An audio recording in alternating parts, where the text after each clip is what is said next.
De violents affrontements ont opposé toute la journée d'hier et une bonne partie de la nuit les forces de l'ordre à des manifestants dans le centre d'Istanbul. Le blocage de la BCE a été un succès, s'est félicité l'organisation anticapitaliste Blokupaï. Au départ, c'est un projet d'urbanisme controversé qui a mis le feu aux poudres, celui de transformer le parc Gezi, le dernier parc public d'Istanbul, en centre commercial à 2 pas de la célèbre place Taksim. Il y a eu des violences, les autorités elles-mêmes, en tout cas le président Gül et même le vice-premier ministre ont reconnu qu'il y avait eu excès dans les réactions de la police. Et donc il faut faire très très très attention. Un rapport, un mec qui a dépensé 42 000 € en boîte en Champagne avec la carte de crédit de son père. Putain. Il serait temps qu'il se calme, le fils Fabius, quoi. Il pleut depuis 1 an, mais vous allez voir, ça va se lever, a dit le président. Ce qui est sûr, c'est qu'on peut dire à son propos, François Hollande, il a plu, il plaît moins, mais il pleut toujours. Tu as vu ce qu'elle dit encore, c'est Christine Boutin? Non. Qu'on est envahi par les gays. Oh, bah elle doit avoir peur de se faire sodomiser par quelque chose, mais cette femme, au bout d'un moment. Elle a peur de se faire sodomiser par quelque chose. J'en suis certaine. Il ressemble au prince charmant de Shrek. Non mais, vous pouvez pas vous marier avec Geoffroy Didier, par exemple? Non mais Geoffroy n'assume pas sa sexualité, c'est pas mon problème. Tout le monde sait qu'il est homo, mais il dit qu'il est hétéro. C'est son problème. Geoffroy. Bien sûr. À la soirée où nous étions la semaine dernière, vous étiez aussi, Frédéric Mitterrand vous l'a dit en plus. Et ça nous a fait... Mais c'est pas parce que Frédéric Mitterrand le dit que c'est vrai. Non, mais...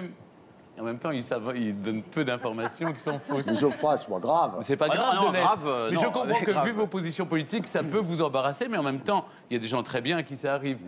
Allah nous a créés pour une raison, et cette raison, c'est qu'on le vénère, lui et lui seul, qu'on se soumette à lui, que ce soit ici en Angleterre, en Europe, aux États-Unis ou en France. Nous devons faire en sorte que la pensée d'Allah soit dominante. C'est notre vœu. Nous appelons à la charia. Si l'on découvre la moindre entourloupe, le moindre dessous de table ou quoi que ce soit d'anormal, alors dans la seconde, j'annule l'arbitrage. Vous l'avez reconnu, Anne-Sophie, c'est du Bernard Tapie dans le texte ce matin dans le journal du dimanche à propos de l'affaire de la revente d'Adidas. Moi aussi je l'ai. C'est sans adoption. C'est sans adoption. Sans adoption. Tu essayes d'embrouiller, c'est pas bien. Et petit coup, Pierre-Yves, je te laisse ça. Simplement, moi, je crois que quand on parle devant les Parisiennes et les Parisiens, on va se rassembler dans quelques semaines. N'essayez pas d'embrouiller. On leur doit la vérité. L'UMP est-elle à nouveau au bord de l'implosion? Alors que le scrutin à la primaire dans la course à l'élection municipale de Paris a débuté hier, l'un des 4 candidats a demandé la suspension du scrutin pour fraude. Plusieurs des élus proches d'elle ont écrit à des milliers de Parisiens pour leur dire qu'il y avait des bureaux de vote. Or, ces bureaux de vote ne sont pas reconnus.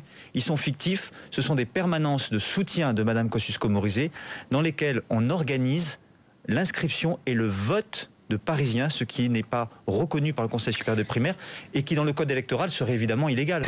Nous avons une organisation des primaires qui a été concoctée de façon la plus réglo possible. Tout ça, c'est une espèce de mousse produite par un homme qui savait qu'il allait perdre et qui veut dynamiter la primaire. Je veux voter, bordel! Il y a un bug et je suis pas la seule. Hein. Même la gauche est venue se foutre de notre gueule là, tout à l'heure.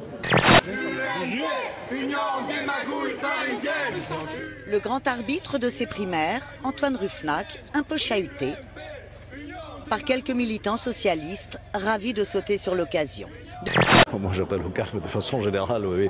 Écoutez, je pense que nous avons une excellente candidate à la personne de Nathalie Kosciusko-Morizet. Il faut cesser ces bisbilles de façon que ces primaires puissent se dérouler convenablement et qu'ensuite on puisse s'engager dans la vraie bataille, celle de l'année prochaine. Est-ce que l'UMP ne serait pas nul pour organiser des élections internes? On se dit pourquoi toujours il y a un problème? Présenté comme ça je ne peux pas vous donner tort puisqu'il y a polémique. Mais en même temps, je veux juste vous dire une chose. Nous apprenons effectivement la démocratie. C'est assez nouveau. Et pour ce qui me concerne, je considère que c'est indispensable. Nous avons d'ailleurs changé nos statuts pour que dans ce domaine, on progresse. J'espère que pour 2016, pour les primaires, nous serons au point. Lutter contre la surpêche en posant nu, plusieurs stars britanniques se sont prêtées au jeu pour cette campagne baptisée Fish Love. L'année dernière, Liz Jacker enfourchait un thon jaune. Cette année... Tu vois Mélanie Laurent avec un tourteau pour dire « Il faut arrêter de vider les réserves de la mer ». Ah bon, et elle fait quoi, là? Le crabe après la séance, et crois qu'on va le ramener en taxi à l'île de Ré, peut-être? Vision apocalyptique sur Oklahoma City et sa banlieue. Elle est juste là, abritez-vous. Autoroute fermée en raison du danger, sauf pour ces chasseurs d'images, drogués à l'adrénaline. Puis en quelques minutes, une série de 5 tornades dévastent la région. Des vents de 145 km/h, accompagnés de fortes chutes de grêle, provoquent d'importants dégâts. Rivières en crue, toitures arrachées, électricité coupée.